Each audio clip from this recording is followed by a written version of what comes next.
Hi, I'm Luke Searveld. Welcome to another episode of Meet the Gaffer. We've got a little therapy session here.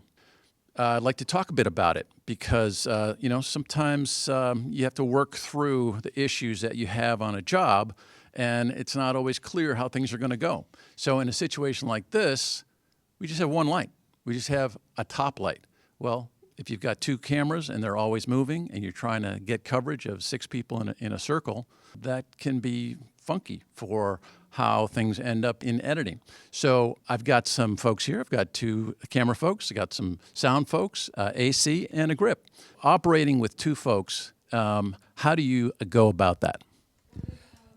Well, as a camera operator, I tend to take my lead from the director of photography.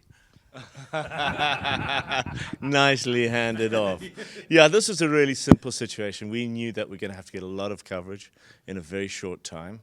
And we just had to be really lit for any angle. So we just lit it from overhead. We had a little bit of a problem because of being a black space and being a black hole. We had no bounce coming off of the floor. So what we did was we just threw down a white on the floor. And basically that's just given us the ability to shoot any angle, any time, and which has made it pretty... It's the script that makes it difficult, not the lighting situation. But this allows us to just run with it. Let's talk a little bit about sound. So sound-wise, how do you capture something like this? Is everybody on a radio mic and then you also add booms? Yeah, we put wireless mics on everybody here, but the boom usually sounds better. So in this case, with the script, we have one central character, so we could kind of plant a microphone over that person, and then with a second boom, I would swing around to find whoever's talking next, and we'd get the whole conversation back and forth between those microphones, but at least one of them's got to move. In an ideal world, we'd have two boom operators, both moving microphones, and we'd have everything covered.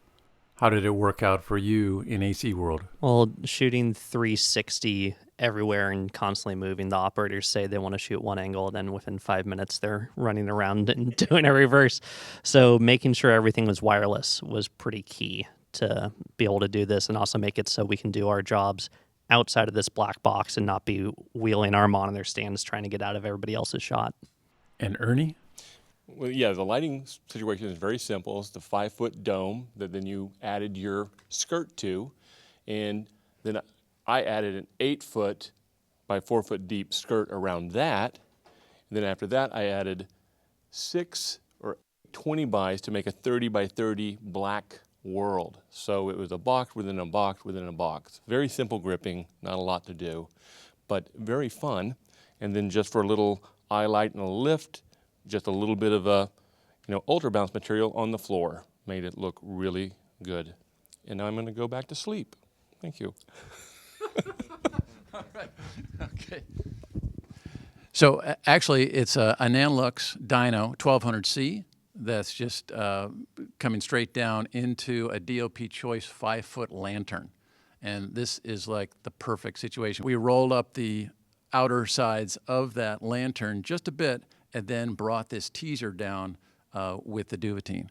And we started out with a 12-foot frame and then went to an 8-foot frame because bringing that in gave us the nice cutoff on the back walls that we wanted. So very straightforward, fun to do something a little bit different, get this circle world going. Thanks for watching, and we'll see you again next time. I have no idea why they call it a DOP choice when the gaffer just tells you that's what we're using. It's the illusion of freedom. All right, thanks, guys. And that's lunch.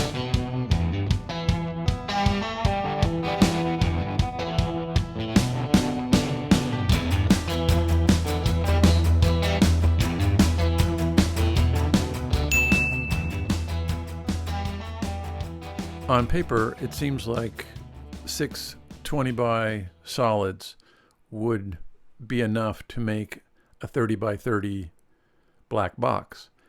But in reality, with a little overlap, you need a little bit more. So we ended up using 2 12 by 20 curtains, but just T-boning them and making 2 doorways with them because then the overlap worked.